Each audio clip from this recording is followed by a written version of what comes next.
আসসালামু আলাইকুম প্রিয় শিক্ষার্থী। এখন আমরা দেখাবো রেশনাল নাম্বার বা মূলদ সংখ্যা সম্পর্কে। মূলদ সংখ্যা চেনার সবচেয়ে সহজ যে পন্থা সেটি আমরা দেখার চেষ্টা করব।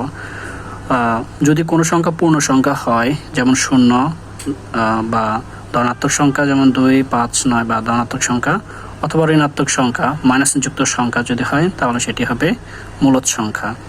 যদি কোনো সংখ্যা ভগ্নাংশ যুক্ত সংখ্যা হয়, যেমন 5/2, এটি হচ্ছে প্রকৃত ভগ্নাংশ, 3/4 এটি হচ্ছে অপ্রকৃত ভগ্নাংশ, এবং 1/4/2 এটি হচ্ছে মিশ্র ভগ্নাংশ, তাহলে ভগ্নাংশ যুক্ত সংখ্যা হচ্ছে মূলদ সংখ্যা।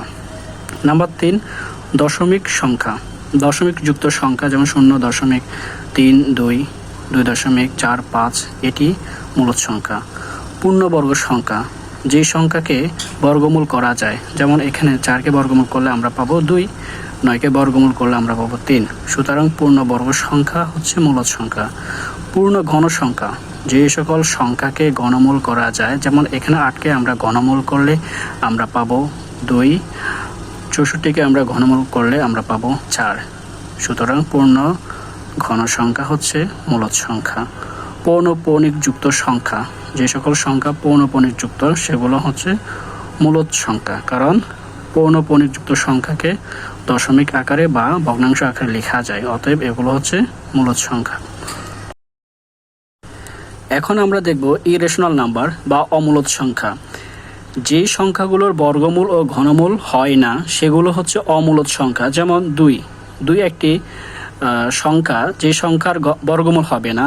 5 একটি সংখ্যা, যে সংখ্যার বর্গমূল করা যাবে না। 8 একটি সংখ্যা, যে সংখ্যার বর্গমূল করা যাবে না। এরকম অনেক সংখ্যা রয়েছে যে সকল সংখ্যার বর্গমূল করা যাবে না, সেগুলো হচ্ছে অমূলদ সংখ্যা। 11 এমন একটি সংখ্যা, যে সংখ্যার ঘনমূল করা যাচ্ছে না।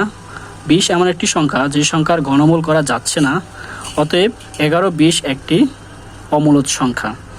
নাম্বার 2, মৌলিক সংখ্যার উপর যদি বর্গের চিহ্ন বা রুটের চিহ্ন থাকে অথবা ঘনমূলের চিহ্ন থাকে, তাহলে সেগুলো অমূলদ সংখ্যা হবে। যেমন 17 উপর বর্গমূল চিহ্ন রয়েছে, অতএব 17টি, যেহেতু আমরা এখানে বর্গমূল পাচ্ছি না, সুতরাং 17 একটি কি অমূলদ সংখ্যা।